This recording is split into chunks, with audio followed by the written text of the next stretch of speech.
Thank you.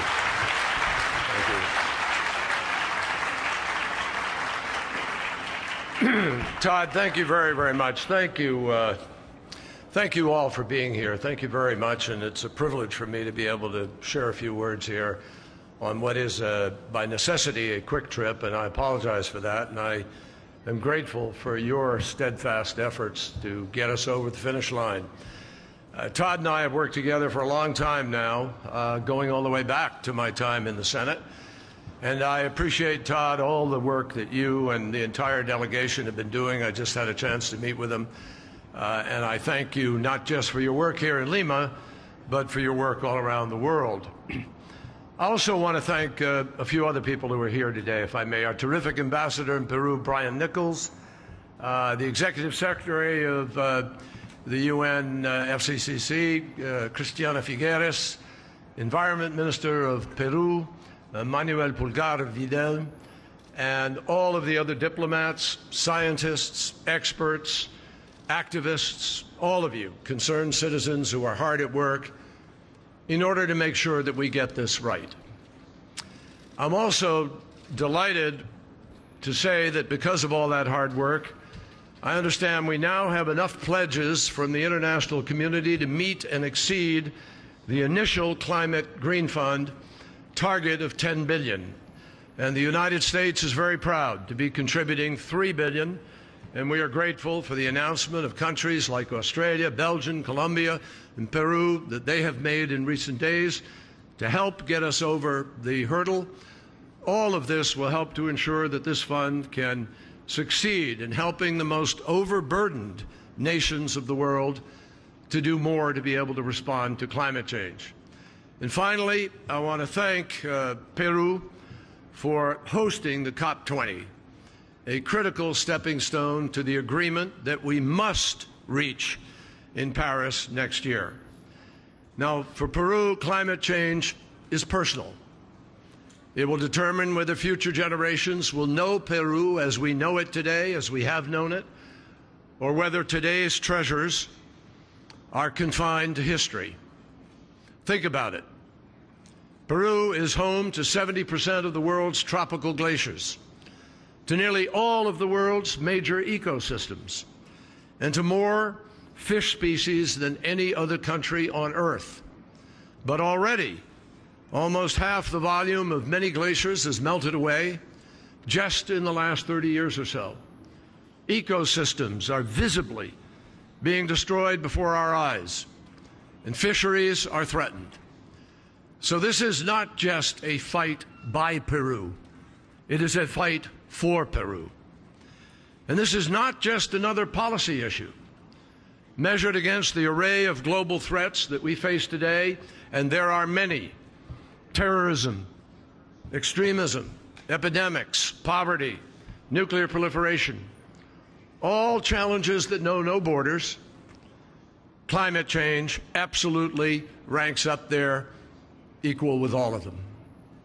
And I challenge anyone who has thought about the science or listened, actually listened carefully to national security experts tell us that these dangers are real. I challenge them to tell us otherwise and to show us otherwise. I might add that we have, as Todd mentioned, the distinguished former Vice President of the United States and Nobel Prize winner who was a leader with all of us on this issue, but the first among equals, believe me, in his passion and commitment to this. And I've often heard him reciting the numbers of studies and the amazing amount of evidence that has been tallied up versus the paucity of a few, usually industry paid for, false analyses that try to suggest otherwise. And while no one here believes that a global climate agreement is going to be the silver bullet that eliminates this threat, I think everybody here can agree that we certainly won't eliminate it without an agreement. Now, I know that everybody in this room is committed, all of us. But I think when you're among the committed, you have a responsibility to be particularly candid. It seems that every time I speak at an event about climate change, someone introducing me, as Todd did today, said, "John Kerry's been to every major gathering since Rio." It's true. But I'll tell you something. That's kind of troubling. Because it was in Rio as far back as 1992 when I heard the Secretary General, as Al did when we were there, declare, quote, "Every bit of evidence I've seen persuades me that we are on a course leading to tragedy." That was 1992. This morning I woke up in Washington to the television news of a superstorm rainfall in California and Washington State. Torrential, record-breaking rain in record-breaking short time. It's become commonplace now to hear of record-breaking climate events. But this is 2014, 22 years later, and we're still on a course leading to tragedy. So this is an issue that's personal for me, just as it is for you, absolutely. I did spend those years working on climate change during my time in the U.S. Senate, and I'm not surprised at all that Al Gore is still here, a veteran of Lima and a veteran of every other meeting and a veteran of writing and speaking and leading on this in an effort to try to make a change. We were working on this since the 1980s. And both of us can remember 1988, the first hearing we held in the United States Senate on this issue, when Jim Hansen told us then that climate change was real, it is here, and it is happening now. That's 1988. I appreciate the remarkable leadership that Al has provided on this issue for all that time. But this year, I'm not at this meeting, nor is he, just because of our personal histories here with climate change. I can tell you, I'm not here in that role. I'm privileged to be here as President Obama's lead international advocate that this issue should be personal for absolutely everybody, man, woman, child, business person, student, grandparent. Wherever we live, whatever our calling, whatever our personal background might be, this issue affects every human on the planet. And if any challenge requires global cooperation and effective diplomacy, this is it. Now, I know it's human nature at times to believe that mankind can somehow defy Mother Nature. But I think it is the plight of humanity that, in fact, we cannot. And whether we're able to promptly and effectively address climate change is as big a test of global leadership, of the international order, such as we call it. It's the biggest test of that you'll find. Every nation, and I repeat this as we hear the debates going back and forth here, every nation has a responsibility to do its part if we're going to pass this test. And only those nations who step up and respond to this threat can legitimately lay claim to any mantle of leadership and global responsibility. And yes, if you're a big, developed nation and you're not helping to lead, then you are part of the problem. Rest assured, if we fail, future generations will not and should not forgive those who ignore this moment, no matter their reasoning. Future generations will judge our effort not just as a policy failure, but as a massive collective moral failure of historic consequence, particularly if we're just bogged down in abstract debates. They will want to know how we together could possibly have been so blind, so ideological, so dysfunctional, and frankly, so stubborn that we failed to act on knowledge that was confirmed by so many scientists in so many studies over such a long period of time and documented by so much evidence. The truth is, we will have no excuse worth using. The science of climate change is science, and it is screaming at us, warning us, compelling us, hopefully, to act. 97% of peer-reviewed climate studies have confirmed that climate change is happening and that human activity is responsible. Now, I've been involved, as many of you have, in public policy debates for a long time. It's pretty rare to get a simple majority or a supermajority of studies to say the same thing. But 97% over 20-plus years, That is a dramatic statement of fact that no one of good conscience or good faith should be able to ignore. And you only have to look at the most recent reports to see in all too vivid detail the stark reality that we are faced with. Scientists agree that the emission of climate pollutants like carbon dioxide, methane, soot, hydrofluorocarbons all contribute to climate change. In fact, basic science tells us that life on Earth wouldn't exist at the heretofore 57 degrees average temperature Fahrenheit, which allows life to exist. Without a greenhouse effect, life wouldn't exist. And if the greenhouse effect is good enough to provide you with life itself, obviously logic suggests that it's also going to act like a greenhouse if you add more gases and they're trapped and you heat up the Earth. This is pretty logical stuff. And it's astounding to me that even in the United States Senate and elsewhere, we have people who doubt it. People agree that energy sources that we've relied on for decades to fuel our cars, power our homes, things like oil and coal, are largely responsible for sending these warming gases up into the atmosphere. And they agree that emissions coming from deforestation and from agriculture also send enormous quantities of carbon pollution into our atmosphere.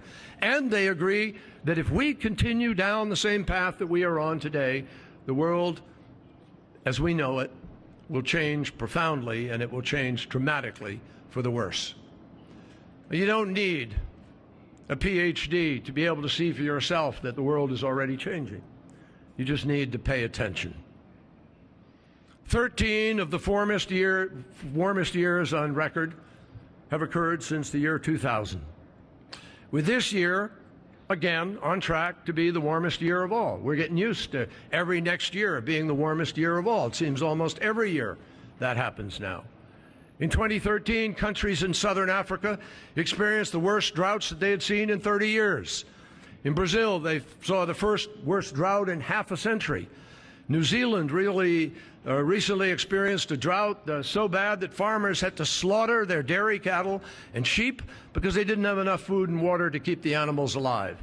And the historic droughts in some parts of the world are matched only by historic floods in other parts. In June of last year, India was hit by the worst monsoon flooding in almost a century. Nearly 6,000 people lost their lives. What's really disturbing is that the science has been telling us loud and clear that this is coming at us. And if we continue down the current path, the impacts are expected to increase exponentially.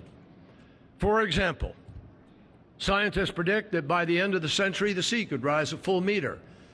Now, I've had people who say to me, a meter doesn't sound like that much to some people. Let me tell you, when it comes to a rising sea, 1 meter would displace hundreds of millions of people worldwide, cost hundreds of billions of dollars in economic activity.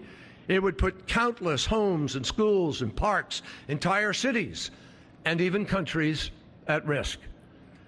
Scientists also predict that climate change could mean even longer, more unpredictable monsoon seasons and more extreme weather events. And while we can't tell whether one particular storm is specifically caused by climate change, scientists absolutely do predict many more of these disastrous storms are likely to occur unless we stop and reverse course. Last year, I visited Tacloban. I went to the Philippines to visit the site, the wake of the Typhoon Haiyan. And I will tell you, it is incomprehensible that that kind of storm, or worse, becomes the norm. Yet, just this past weekend, that same region of the Philippines got slammed by yet another typhoon with winds over 100 miles per hour and torrential downpours. And what is particularly frustrating about the real-life damage that's being done and the threat of more to come is that it doesn't have to be inevitable. Nothing suggested this is inevitable, human-caused. There's nothing preordained about the course that we're on, except habits, bad habits. The challenge that we face may be immense, but I can't underscore enough, this is not insurmountable. Mankind is creating the problem, and mankind can solve the problem. And unlike some problems that we face, this one already has a ready-made solution provided by mankind that is staring us in the face. The solution to climate change is energy policy. And there is still time for us to come together as a global community and make the right energy choices. We can significantly cut emissions and prevent the worst consequences of climate change from happening. And anyone who tells you otherwise is just plain wrong, period. The science shows that at this moment, there still is a window. It's shutting, it's smaller, it's not as big an opening. And indeed, mitigation is here with us as a result. But there is time for us to change course and avoid the worst consequences. But the window is closing quickly. So we have to approach this global threat with the urgency that it warrants. Leaders need to lead. Countries need to step up. And that means we have to come together around an ambitious climate agreement between now and the end of next year. And let me be clear, we're not going to solve everything at this meeting or even in Paris. I understand that. But we must take giant, measurable, clear steps forward that will set us on a new path, and that means concrete actions and ambitious commitments. Now, as I mentioned, as Todd mentioned too, I have been coming to these conferences for a long time. And I know the discussions can be tense and the decisions are difficult. And I know how angry some people are about the predicament they've been put in by big nations that have benefited from industrialization for a long period of time. I know the debates over who should do what and how hard fought and how complex. And if it weren't hard, this would have been solved a while ago. But the fact is, we simply don't have time to sit around going back and forth about whose responsibility it is to act. Pretty simple, folks. It's everyone's responsibility because it's the net amount of carbon that matters, not each country's share. Now, certainly the biggest emitters, including the United States, and I'm proud that President Obama has accepted that responsibility, have to contribute more to the solution. But ultimately, every nation on Earth has to apply current science and make state-of-the-art energy choices if we're going to have any hope of leaving our future to the next generation, to the safe and healthy planet that they deserve. Now, I want to be very clear. President Obama and I understand the way countries feel, particularly about the major emitters. We get it. The United States and other industrial nations have contributed significantly to this problem before, I might add, we fully understood the consequences. And we recognize the responsibility we have now to lead the global response. But that is exactly what the United States is doing. It's a challenge that President Obama has taken on. And today, thanks to the President's Climate Action Plan, the United States is well on its way to meeting our international commitments to seriously cut our greenhouse gas emissions by 2020. And that's because we're going straight to the largest source of pollution. We're targeting emissions from transportation and power sources, which account for roughly 60% of the dangerous greenhouse gases that we release. And we're also tackling smaller opportunities in every sector of the economy in order to address every greenhouse gas. The President has put in place standards to double the fuel efficiency of cars and trucks in the American roads. We've also proposed regulations that will curb carbon pollution coming from new power plants, and similar regulations to limit the carbon pollution coming from power plants that are already up and running. And we're going to take a bunch of them out of commission. At the same time, since President Obama took office, the United States has upped our wind energy production more than threefold, and we've upped our solar energy production more than tenfold.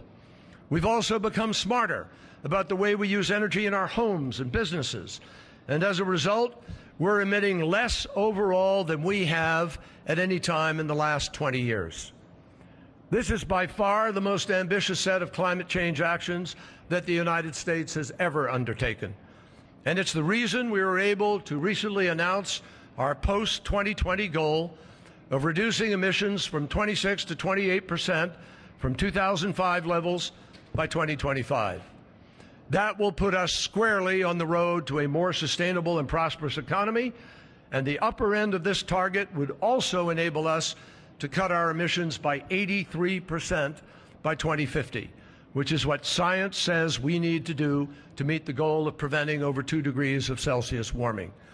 Now, we're proud of this target, and we're grateful that with the targets that China and the EU have also announced, we now have strong commitments from the 3 largest emitters in the world. Is it enough? No.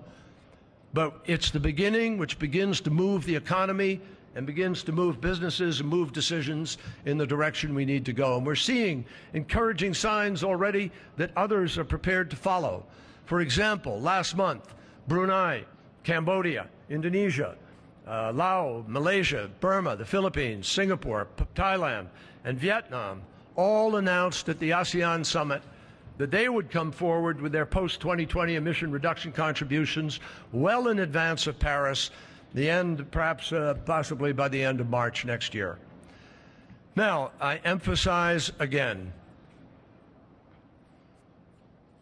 no single country, not even the United States, can solve this problem or foot this bill alone. That's not rhetoric. It is literally impossible. Just think of it this way. If every single American biked to work or carpooled to school and used only solar panels to power their homes, if we each in America planted a dozen trees, if we somehow eliminated all of our domestic greenhouse gas emissions, guess what?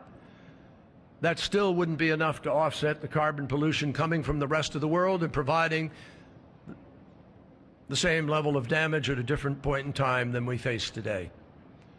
The same would be true if China or India came down to zero emissions, if either was the only country to act. It's just not enough for one country or even a few countries to reduce emissions when other countries continue to fill the atmosphere with carbon pollution as they see fit. If even 1 or 2 major economies fail to respond to this threat, it will counteract much of the good work that the rest of the world does. And when I say we need a global solution, I mean it. And there's simply no excuse for anything else. Now, of course, industrialized countries have to play a major role in reducing emissions, but that doesn't mean that other nations are just free to go off and repeat the mistakes of the past, and that they somehow have a free pass to go to the levels that we've been at where we understand the danger. Now, I know this is difficult for developing nations. We understand that. But we have to remember that today, more than half of global emissions, more than half, are coming from developing nations. So it is imperative that they act too. And at the end of the day, if nations do choose the energy sources of the past over the energy sources of the future, they'll actually be missing out on the opportunity to build the kind of economy that will be the economy of the future and that will thrive and be sustainable. Coal and oil may be cheap ways to power an economy today in the near term, but I urge nations around the world, the vast majority of whom are represented here at this conference, look further down the road. I urge you to consider the real, actual, far-reaching costs that come along with what some think is the cheaper alternative. It's not cheaper. I urge you to think about the economic impacts related to agriculture and food security, and how scientists estimate that the changing climate is going to reduce the capacity of crops to produce the yields they do today in rice or maize or wheat, and they could fall by 2% every single decade. Think about what that means for millions of farmers around the world, and the impact it will have on food prices on almost every corner of the world, and particularly as each decade we see the world's population rise towards that 9 billion mark. Then factor in how that would also exacerbate the human challenges like hunger and malnutrition. Add to that the other long-term related problems that come from relying on 20th century's energy sources, and the fact that air pollution caused by the use of fossil fuel contributes to the deaths of at least 4.5 million people every year and all the attendant health care costs that go with it. And for everyone thinking that you can't afford this transition or invest in alternative or renewable energy, do the real math on the costs. Consider the sizable costs associated with rebuilding in the wake of every devastating weather event. In 2012 alone, extreme weather events cost the United States $110 billion. When Typhoon Haiyan hit the Philippines last year, the cost of responding to the damage exceeded $10 billion. Even smaller scale disasters bear a hefty price tag. And the overall cost to businesses from the severe floods that hit parts of the United Kingdom earlier this year was an estimated $1.3 billion. You start adding up these 100 billions and 10 billions here in country after country and think if that money had been put to helping to subsidize the transition to a better fuel, to an alternative or renewable, to cleaner, to emissions-free, to clean emissions capacity. Those are just the costs of damages. Think of the costs for health care due to pollution. Largest single cause of young children in America being hospitalized during our summers is environmentally air-induced asthma that those kids suffer. The agricultural and environmental degradation is palpable. So, my friends, it's time for countries to do some real cost accounting. The bottom line is that we can't only factor in the cost of immediate energy need or energy transition. We have to factor in the long-term cost of carbon pollution, and we have to factor in the cost of survival itself. And if we do, we will find that the cost of pursuing clean energy now is far cheaper than paying for the consequences of climate change later. Nicholas Stern showed us that in a study any number of years ago. And we still need to get all of our countries more serious about doing that accounting. In economic terms, bottom line, in economic terms, this is not a choice between bad and worse. Not at all. This is a choice between growing or shrinking your economy. And what we don't hear enough of is the most important news of all, that climate change presents one of the greatest economic opportunities of all time on Earth. I said earlier that the solution to climate change is as clear as the problem. It's here. The solution is energy policy. Well, let's take a look at that. The global energy market of the future is poised to be the largest market the world has ever known.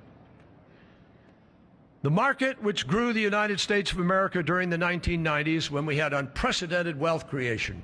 More wealth creation in America in the 1990s than in the 1920s when we had no income tax, and you've heard of the names of Rockefeller and Carnegie and Mellon and so forth. More was created in the 1990s. Every quintile of our income earners went up in their income. Guess what? It was a $1 trillion market with 1 billion users. It was the computer, high-tech, mobile device. The energy market today is a $6 trillion market with 4 to 5 billion users today, and it's going to go up to that 9 billion users. By comparison, if you look at the differential, this is an opportunity to put millions of people to work, building the infrastructure, doing the transition, and pulling us back from this brink. Between now and 2035, investment in the energy sector is expected to reach nearly $17 trillion. And that's without us giving some of the price signals that we ought to be giving to the marketplace to make this transition. That's more than the entire GDP of China and India combined. Imagine the opportunities for clean energy innovation. Imagine the businesses that could be launched, the jobs that be created in every corner of the globe. The only question is, are we going to do it fast enough to make the difference? The technology is out there. Make no mistake, it's out there now. None of this is beyond our capacity. And the question, and it really is still open to question, it's why we're here, and it's why we're going to Paris, is whether or not it's beyond our collective resolve. Ask yourself, if Al Gore and Dr. Pachauri and Jim Hansen and the people who've been putting the science out there for years are wrong about this, and we make these choices to do the things I'm talking about, what's the worst thing that can happen to us for making these choices? Create a whole bunch of new jobs, kick our economies into gear, have healthier people, reduce the cost of health care, live up to our environmental responsibilities, have a world that's more secure because we have energy that isn't dependent on one part of the world or another. That's the worst that can happen to us. But what happens if the climate skeptics are wrong? Catastrophe. And we have a responsibility to put in place the precautionary principle when you're given certain evidence and you're a public official. So today I call on all of you here in Lima, negotiators, diplomats, scientists, economists, and concerned citizens in Peru and around the world, to demand resolve from your leaders. Speak out. Make climate change an issue that no public official can ignore for even one more day, let alone for one more election. Make a transition towards clean energy the only policy that you'll accept, and make it clear that an ambitious agreement in Paris is not an option, it's an urgent necessity. We can get there. How do I know that? And I do. I believe we can get there. Because at the end of the day, we have no choice. And because we're starting to see signs that, thankfully, more and more of the world is coming to the same conclusion. You only have to look at the United States and China to understand what I'm talking about. Our two nations are the world's largest consumers of energy, and we are the world's largest emitters of global greenhouse gases. Together, we account for roughly 40% of the world's emissions.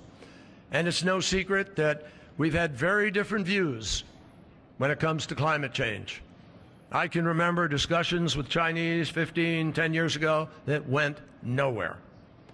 But in Beijing last month, I had the privilege of joining President Obama as he stood next to President Xi to jointly, side by side, announce our respective ambitious post-2020 mitigation commitments, and to call on other countries to come forward with their own ambitious targets as quickly as possible so we can conclude a strong agreement next year. The United States and China, two countries long regarded as the leaders of opposing camps in these negotiations, have now found common ground on this issue. That is a historic milestone, and it should send a clear message to all of us that the roadblocks we've hit for decades can be removed from our path. Now, I'm not suggesting it's going to happen in one fell swoop or that it's easy. There isn't a person in this room who probably isn't pretty tuned in to how hard it is. But I am confident we can rise above the debates that have dragged us down.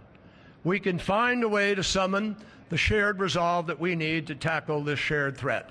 And if we do that, then we will reach an agreement. We will meet this challenge. That is our charge, and for the sake of our children, our grandchildren, and our responsibility as human beings on this earth, this is a charge we must keep. Thank you very much.